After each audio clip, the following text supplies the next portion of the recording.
Hi, I'm HME News Executive Editor Mike Moran. I'm here today with Joe Sansone, the CEO of TMC Orthopedic Amputee and Prosthetic Center in Houston, Texas.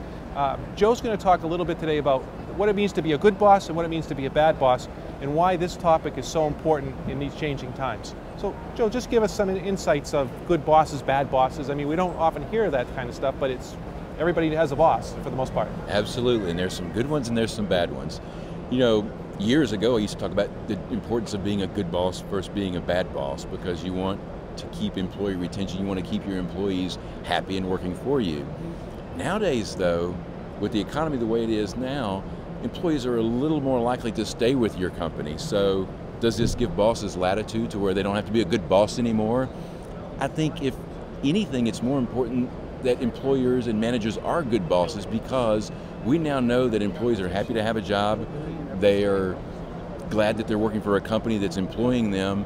And so you're going to have employees work for your company that otherwise maybe would not be staying with your company. That's right. So if this is the opportunity for a boss to kind of sit back on his laurels, this is not a good time, because if these people are staying with you, you want to make sure they're happy. And they can't be happy unless you're a good boss. Yeah, and because typically a satisfied or a content employee is a good employee.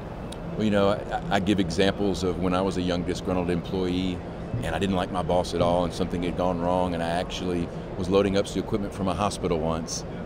And I was so upset with the company that I realized that I'd left that equipment on the front steps of the hospital. And I drove off and left that equipment because I was so unhappy with my boss. Now, later on I went back and retrieved that equipment, but you never know what your employees may be doing if they're not happy employees. For example, you know, a biller that's sitting on a stack of claims. If that biller's not happy, are they going to attack those claims? What's the likelihood that they'll succumb to the temptation to just rake those claims off and put them in the trash can? Happy employees are going to be productive employees, and your employees are going to be happy if you're a good boss. Yeah, I've worked with disgruntled people. You know, they're just not that effective. They're slow, they don't get stuff done, and they're a drag on everybody else. Absolutely. Compared to the employees that are motivated, that want to work hard for their boss, those are the ones that create a dynamic in your company, and that's what you're looking for. So give me a few qualities of a good boss, and then maybe the corresponding qualities of a bad boss. One thing I look for in a good boss is going to motivate their troops. Their job is to inspire, because one person can only do so much. If you've got several people working under you, if you're the boss, there's a difference between a leader and a motivator. And what we want is a boss that's going to motivate his troops to do what it takes so that they can exercise some discretion and do what's important to making your business grow. So I'll give you an example. There was a situation once where I wanted to not use a product of one manufacturer, and it's some really good reasons why I didn't want to use that product. So I simply sent out an email to all my employees saying, listen, we need to minimize the use of this manufacturer's product. A couple of weeks later, we saw almost no difference at all. I didn't lead my troops, I didn't inspire my troops. So later on we had a company meeting. I explained to them my reasonings for wanting to not buy products from this manufacturer. And I didn't just tell them what I wanted them to do. I tried to inspire them and lead them and tell them the story behind the reason why we didn't want to order these products. And once they got behind that, they did exactly what we wanted them to do. It was a very important lesson on not just telling your employees what to do, but motivating them and leading them. Yeah, that is interesting, because it's one thing to tell them, it's another one to explain the rationale and the reasoning behind a decision. And that's what a true leader does. Yeah. How about, what's another characteristic of a good boss? Is there a way, you know, you always hear about you lead by showing, not by telling. I mean, are there things that a good boss does that sets an example? You know, always a good boss needs to, it's one of the 12 traits that I talk about, they've got to get their hands dirty.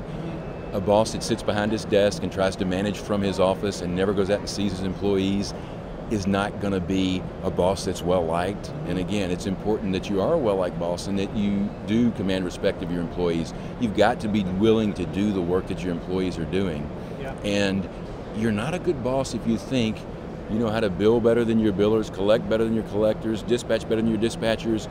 Your employees know some aspects of their job better than you do, and a good boss is going to listen to his employees. You know, it's interesting, because if a lot of people in a position of authority, you know, we all have certain egos, so it is kind of, it's hard sometimes to let go and say, okay, I'm the boss, but she knows more about this than I do, and I should listen to her. Well, you know, and that's another one of my traits. You've got to listen to your employees. You just can't sit in your ivory tower and dictate to your employees. Another trait I talk about is praising your employees, giving them public recognition. You know, I'm a big believer that the employee has not been invented that does not relish public praise. And if you think, for an example, of how important it is for the movie stars when they win the Oscars or the Emmys. And these are people that get catered to in every aspect of their life. Everywhere they go, they're told that they're the best of the best. But when they receive these Oscars and these Emmy Awards, they lose it up at the podium at their acceptance speech. And why is that? I think the reason is this.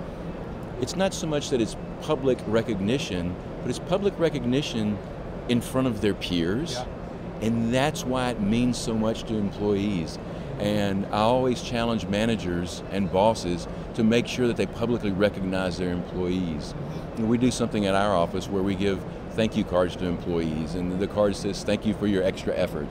And it's important that me and my managers do that and send those little notes of appreciations to our employees and let them know we appreciate what they do.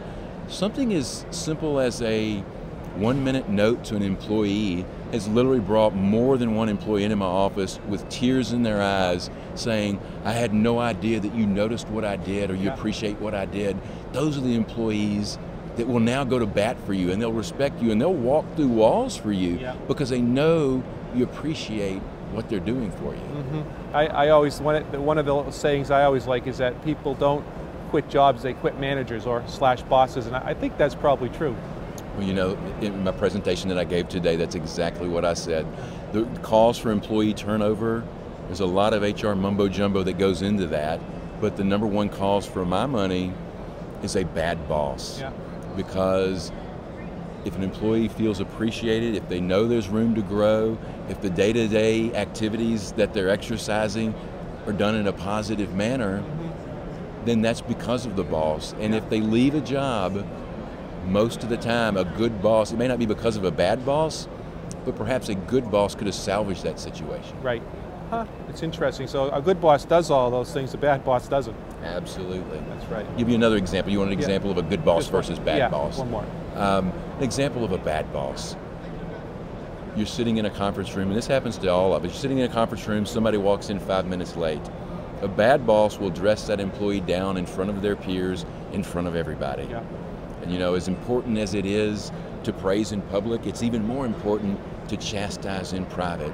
And your employees will respect a boss that tells that employee who comes in late, they just give it a long silent pause and with a little, I'd like to see you after this meeting, please. It shows that you respect this employee, you're not going to denigrate him in front of his peers, and that will garner a lot of respect for a good boss. Showing respect earns respect. Absolutely. You're not going to get respect, you've got to earn your respect. All right, Joe. Well, thanks a lot. That's interesting. I appreciate it. Thank you very much. Okay, good.